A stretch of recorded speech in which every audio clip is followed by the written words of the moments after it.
Biomolecules, ये चार main biomolecules हैं जिनके बारे में हमें पढ़ना है। Carbohydrate, protein, enzyme, nucleic acid, vitamins. अगर देखा जाए तो ये सारे कॉम्प्लेक्स ऑर्गेनिक मॉलिक्यूल्स हैं। तो आप इन्हें ऑर्गेनिक कंपाउंड्स कह सकते हैं जिनका नेचर कॉम्प्लेक्स होता है। Organic compounds and which are complex in nature. इनके स्ट्रक्चर बहुत सिंपल नहीं है जैसे हम पढ़ते हैं। छोटे छोटे कंपाउंड्स आपने पढ़े, एस्टिक एसिड या 3 4 5 6 कार्बोएटम के, ये 100 कार्बन एटम्स तक के कंपाउंड भी हो सकते हैं। तो चलिए सबसे पहले हम विटामिन की बात करते हैं। विटामिन क्या है? अ group of biomolecule other than fat, carbohydrate और प्रोटीन। इन्हें छोड़ दीजिए। ये एक स्पेशल क्लास है जिसके अंदर most of which can not be produced in the body. तो यहाँ पे अगर देखा जाए तो बॉडी में ये प्रोड्यूस ही नहीं होते। तो ये एक स्पेशल क्लास है बायोमोलिक्यूल्स की, other than fat, carbohydrate, protein, most of which cannot be produced by the body and must be supplied in small amounts in diet। ये डाइट से आपको प्रोक्योर करने पड़ते हैं क्योंकि बॉडी में इनका एक स्पेसिफिक बायोलॉजिकल फंक्शन होता है for the life, growth and health. तो लाइफ को सस्टेन करने के लिए, ग्रोथ के लिए एंड हेल्थ मेंटेन करने के लिए, human beings and even in animal organisms. तो इम्पोर्टेंस इसकी आगे पढ़ते हैं। तो विटामिन हमारी बॉडी में नहीं बनते, हमें डाइट से प्रोक्योर करने हैं बॉडी के कुछ फंक्शंस को, लाइफ को, ग्रोथ को, हेल्थ को सस्टेन रखने के लिए लंबे टाइम तक। विटामिन नीदर सप्लाई एनर्जी, ये कोई एनर्जी की सोर्स नहीं है, nor help in building tissues, ना हमारी ये इस तरीके से सेल्स के अंदर कोई नया टिश्यू बनाते हैं। Nevertheless, they play an important role in keeping good health। तो इनका मेन ऑब्जेक्टिव ये है of human being and animals। तो keeping good health, their deficiencies can lead to disturbances and disease in body। तो maximum diseases आप देखेंगे तो vitamin की वजह से चारों तरफ आपको देखेंगे। अब ये कहाँ बनते हैं? तो इसकी सोर्स है plant.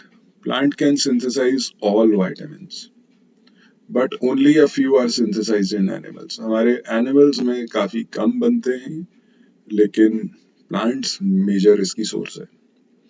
Vitamin D however may either be supplied in the food, या तो फूड के तौर पे आप ले सकते हैं, या फिर हमारी बॉडी में स्किन के अंदर रेडिएशन जब पड़ते हैं अल्ट्रावायलेट लाइट के, तो एक कंपाउंड होता है अर्गोस्टिरॉल। एक स्टीरॉल है हमारी बॉडी में, अल्ट्रावायलेट लाइट की प्रेजेंस में ये कन्वर्ट हो जाता है विटामिन डी में। तो इसे प्रीकर्सर ऑफ विटामिन डी भी बोलते हैं। तो इसको प्रीकर्सर ऑफ विटामिन डी भी बोलते हैं। तो ये अर्गोस्टेरॉल है जो डाइट से ऑब्टेन होता है। सनलाइट की प्रेजेंस में एक केमिकल रिएक्शन होता है जिससे वह विटामिन डी में कन्वर्ट होता है। Human body can synthesise vitamin A. अगर आपसे पूछे भाई ह्यूमन बॉडी में कोई विटामिन कोई सिंथेसाइज हो सकता है, तो विटामिन ए फ्रॉम कैरोटीन्स, जो कैरेट्स में होता है, and some members of vitamin B complex and vitamin K. ये एक्चुअली में बॉडी के अंदर माइक्रो ऑर्गेनिजम्स रहते हैं, जैसे गुड बैक्टीरिया आप जिन्हें कहते हैं इंटेस्टाइनल ट्रैक्ट में, वो ये काम करते हैं। विटामिन बी कॉम्प्लेक्स अगर कम हो जाए या इसकी कमी हो जाए तो डाइजेस्टिव इश्यूज आ जाते हैं। तो ये माइक्रो ऑर्गेनिजम्स हैं जो ह्यूमन बॉडी के अंदर सिंथेसाइज हो सकते हैं, but with the help of certain micro organisms, जो विटामिन के, विटामिन बी कॉम्प्लेक्स और विटामिन ए। अगर आपसे पूछें कि ह्यूमन बॉडी में कोई सर्टेन विटामिन बनते हैं तो कोई एग्जाम्पल बताइए, तो ये 3 हो सकते हैं। इसके बाद है विटामिन का क्लासिफिकेशन। अभी तक टिल डेट 25 विटामिन नोन है। विटामिन्स को 2 ब्रॉड कैटेगरीज में डिवाइड किया जा सकता है, water soluble and fat soluble. जो गुड फैट होता है जैसे देसी घी है, इसके अंदर ये फैट, ऑयल्स भी अच्छे होते हैं, ऑलिव ऑयल्स जो प्योर हैं उनके अंदर भी ये सॉल्युबल होते हैं। तो these vitamin water soluble vitamins कौन से होते हैं? बी कॉम्प्लेक्स में जितने बी वाले विटामिन है सब वाटर सॉल्युबल है। तो यहाँ पे B1, B2, B5, B6, B12, pantothenic acid and folic acid, ये सब बी कॉम्प्लेक्स का पार्ट होता है, एंड विटामिन सी। तो बी एंड सी आप कह सकते हैं कि ये वाटर सॉल्युबल होते हैं। वाटर सॉल्युबल विटामिन में be supplied regularly in diet. क्यों? क्योंकि हम पानी पी रहे हैं, तो पानी के रास्ते ये बॉडी में डिस्ट्रीब्यूट भी होते हैं, लेकिन पानी अगर एक्सेस में है तो यूरिन के थ्रू एक्सक्रीट होता है, इसीलिए ये रेगुलरली हमारी बॉडी से एक्सक्रीटेड आउट हो जाते हैं इन यूरिन। ये हमारी बॉडी में स्टोर नहीं हो सकते एक्सेप्ट विटामिन B12, ये बॉडी में स्टोर हो सकता है, ठीक है, सर्टेन कॉम्बिनेशंस में।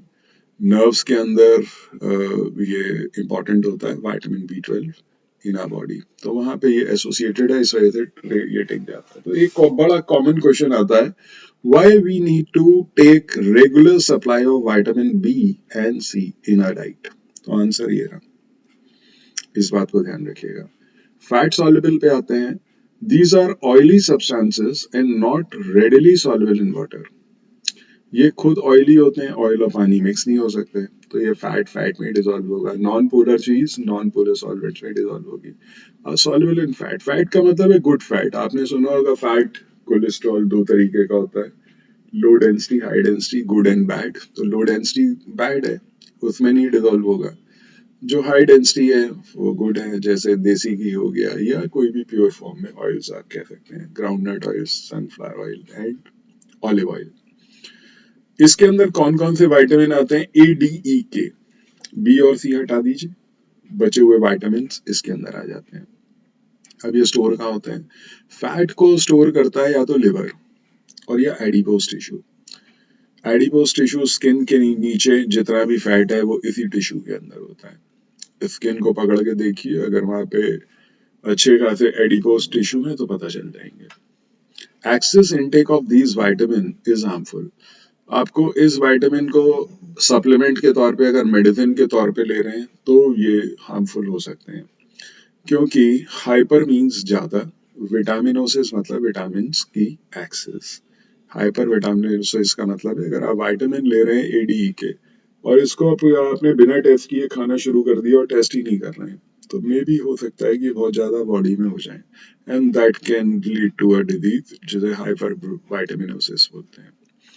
तो दो विटामिन पता चल गए, हमसे फैट सॉल्युबल पूछे हैं, वाटर सॉल्युबल पूछे हैं, तो हम जवाब दे सकते हैं। ADE के फैट सॉल्युबल है और DE के, ये B और C जो है ये आपके वाटर सॉल्युबल है। लेकिन एक ऐसा विटामिन है जो ना तो पानी में डिसॉल्व होता है ना फैट में, और ये है बायोटिन, विटामिन H।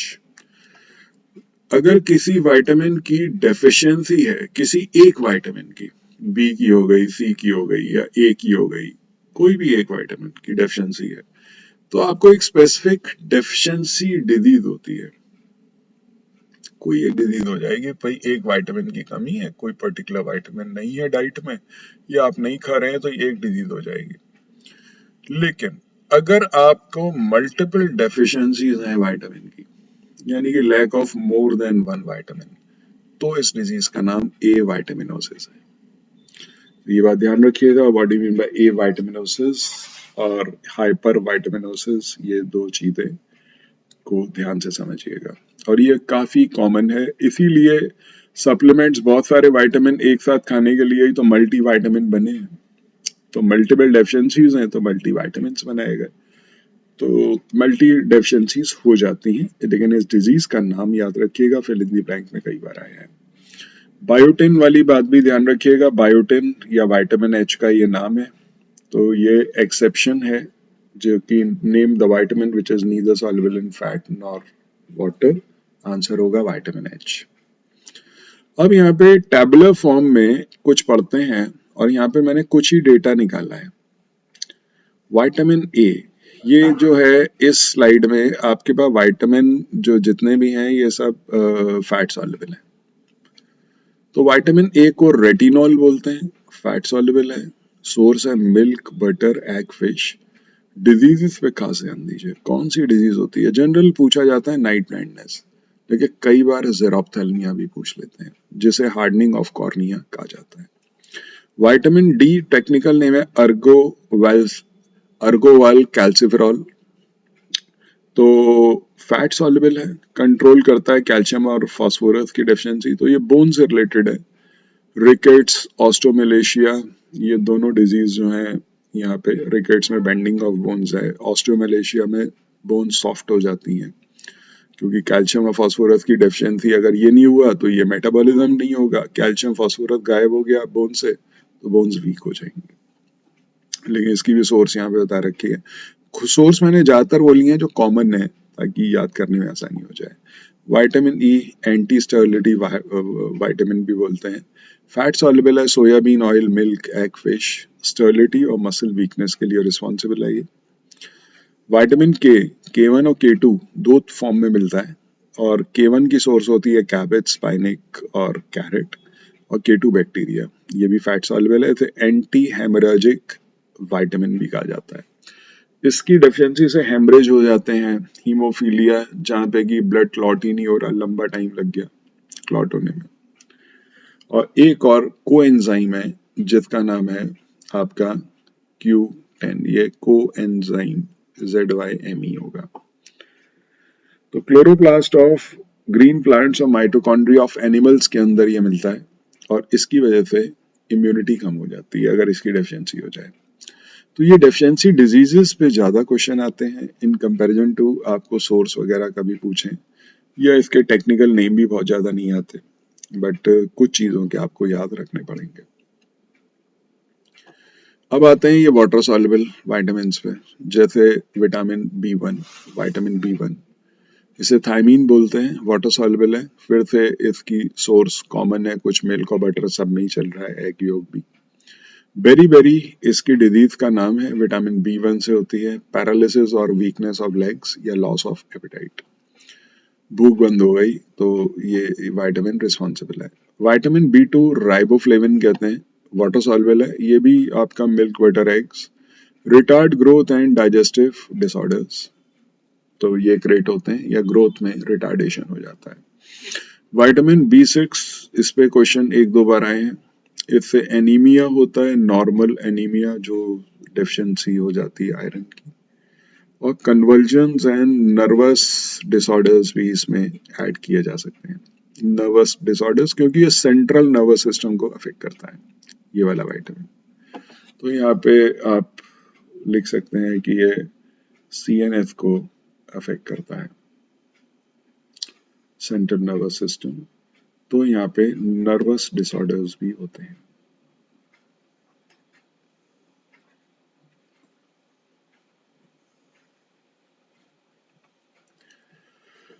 ऐसी विटामिन बी 12 है, विटामिन बी 12 का नाम है साइनोकोबालएमीन, ये नाम पूछा जा सकता है। राइबोफ्लेविन कई बार आया है, तो साइनोकोबालएमीन। इस विटामिन के अंदर अभी हमने पीछे कोऑर्डिनेशन में ही पढ़ा था कि कौन सा एलिमेंट होता है, कोबाल्ट। कोबाल्ट एटम इसके अंदर आपका, कोबाल यहाँ पे लिखा है ना, ये वर्ड ये यहाँ से आया है, कोबाल्ट से। वाटर सॉल्युबल है, सोर्स है आपकी कैबेज, स्पाइरेट, बैक्टीरिया, और इससे परनीशियस एनीमिया होता है, यानी कि आरबीसी के अंदर हीमोग्लोबिन की कमी हो जाती है। तो परनीशियस एनीमिया और एनीमिया ध्यान रखिएगा, दो डिफरेंट अलग विटामिन हैं। विटामिन एच, जिसे बायोटिन कहते हैं, neither fat nor water soluble. East, liver, kidney और मिल्क में मिलता है। और इसके लिए एग्जाम्पल सबसे ज्यादा ये पूछा जाता है, पैरालिसिस। पैरालिसिस किस विटामिन से होती है, विटामिन एच। हेमरेज किस विटामिन से होता है, विटामिन के, ये ध्यान रखिएगा। तो ये दो तरह के विटामिन यहाँ पे हो गए। और विटामिन सी आता है फिर, एस्कॉर्बिक एसिड, वाटर सॉल्युबल है। सिट्रस फ्रूट्स और स्प्राउट्स में ये जनरली मिलता है। स्कर्वी एक डिजीज है जो इससे होती है, ब्लीडिंग ऑफ गम्स, या पायरिया होता है, loosening and bleeding of teeth. कुछ और ऑब्जर्वेशंस जो यहाँ पे पूछी जा सकती हैं वो यहाँ पे विटामिन बी 12 और फॉलिक एसिड के बारे में है, यानी कि बी कॉम्प्लेक्स। तो पहले तो ये जान लीजिए, vitamin B complex, it is a group of vitamin which contains vitamin B 1, B 2, B 6, B 12, biotin, folic acid. तो क्या क्या चीजें विटामिन इसके अंदर आती हैं, ये सारी यहाँ पे मेंशन्ड है। Vitamin B 12 Of all the vitamins, vitamin B12 does not occur in plants but occur in animals and microorganisms. In fact, it is exclusively synthesized by microorganism. It is conserved in liver. तो microorganism बढ़िया वाले चाहिए जो इसको synthesize कर सकें. इसीलिए ऐसी चीजें खाई जाती हैं जिनमें ये microorganism develop हो सकें. जैसे यहाँ पे चीज वगैरह इनमें ये पाया जाता है. Vitamin B12 cottage cheese होती है. Vitamin B12 has also been found in rainwater, whereas its presence is attributed to microorganisms sucked up by the winds. तो हवा में जो माइक्रो ऑर्गेनिज्म हवा से उड़ जाते हैं, हवा में रहते हैं, तो वो पानी के अंदर, क्योंकि वाटर सॉल्युबल है, तो जैसे ही ये बनाते हैं पानी के अंदर वॉश आउट होकर रेन वाटर में आ जाता है. तो रेन वाटर में कौन सा विटामिन होता है, ये आप यहाँ पे एक बार को समझ सकते हैं कि रेन वाटर में आपका जो विटामिन है that is B12. Folic acid, इसको फॉलेट या विटामिन B9 कहते हैं, is a vitamin which is necessary in every type of body function.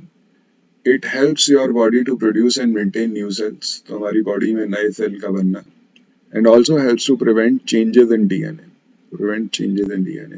that may lead to cancer. तो कैंसर को प्रोटेक्ट करता है, कैंसर से प्रोटेक्ट करता है.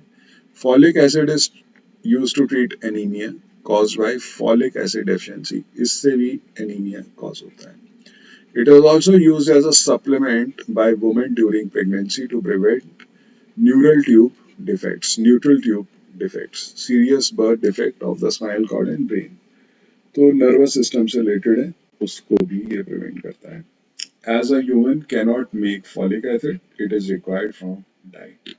और इसकी सोर्स है ईस्ट, स्पाइनक एंड पपाया. तो ये इनके बारे में वाटर सॉल्युबल विटामिन्स के बारे में थोड़ी डिटेल. क्वेश्चन चेक कर लेते हैं कैसे आते हैं इसके ऊपर. Why are vitamin A and vitamin C essential to us? तो vitamin A क्यों essential है deficiency disease आप बता सकते हैं कि इससे नाइट ब्लाइंडनेस, ज़ेरोफ्थैल्मिया नहीं होता. विटामिन सी से कौन सी डिजीज नहीं होती, स्कर्वी है आपने पढ़ा, और आपने दूसरा स्कर्वी एंड विटामिन सी में पायरिया जो है इससे प्रिवेंट होता है. Why are vitamin essential to us? तो वो इम्पोर्टेंस आपने सीख ली, यहाँ पे इम्पोर्टेंस आपको बताई थी. विटामिन्स आपको गुड हेल्थ को मेंटेन रखते हैं इन एनिमल्स एंड प्लांट्स. और डेफिशिएंसी से आप देख रहे हैं नॉर्मल जो डिजीजेस आजकल चल रही हैं ये वही हैं जो नेचर में विटामिन की डेफिशिएंसी से आ रही हैं. और फिर पूछते हैं आपसे describe the role of vitamin D in our body. तो विटामिन डी आपने यहाँ पढ़ा. विटामिन डी जो है रिकेट्स और ऑस्टियोमलेशिया इसको और कंट्रोल क्या करता है, कैल्शियम एंड फास्फोरस मेटाबॉलिज्म. तो इससे ये दो डिजीज प्रिवेंट हो जाती हैं. Then what are vitamin, general definition है. Which vitamin deficiency does cause night blindness and scurvy. Night blindness vitamin A और स्कर्वी. फिर कुछ ये मॉलिक्यूल एटीपी से रिलेटेड आ गए हैं, ये हमें नहीं करना है, हमें सिर्फ विटामिन वाले देखने हैं. B complex is often prescribed vitamin. What is the complex about it and what is its usefulness?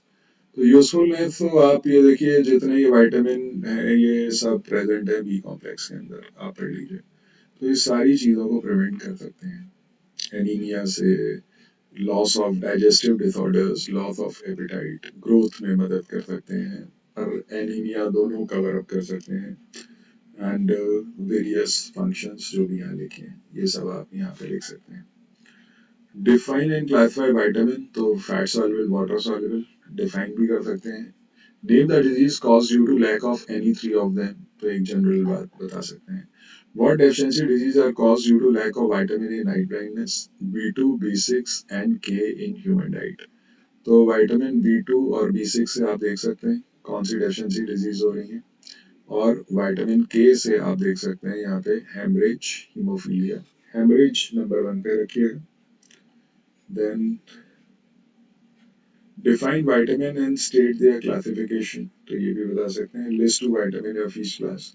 Name the deficiency disease resulting from the lack of vitamin A and D. तो A से night blindness और ई से यहाँ पे check कर लेते हैं vitamin E से हमको स्टेबिलिटी और मसल वीकनेस यहाँ पे देखने को मिलता है। तो कुछ इस तरह के क्वेश्चंस हैं, आप अपनी बुक के क्वेश्चंस एक बार चेक कर लीजिए। तो वो क्वेश्चंस करने पर हम यहाँ पे एक कॉन्फिडेंस हो जाएगा कि विटामिन के ऊपर कैसे क्वेश्चंस आते हैं और सारे आपसे निकल रहे नहीं। तो आज आप अपने 10 इयर्स जो बुक के पीछे क्वेश्चंस हैं उनको चेक कर लीजिए, विटामिन के जितने भी क्वेश्चंस हैं उनको देखिए, और अगर कोई आपको लगता है कि आप आंसर नहीं कर पा रहे हैं तो उसका स्क्रीनशॉट करिए और मुझे भेजिए। कल हम नया टॉपिक लेंगे, न्यूक्लिक एसिड। Thank you.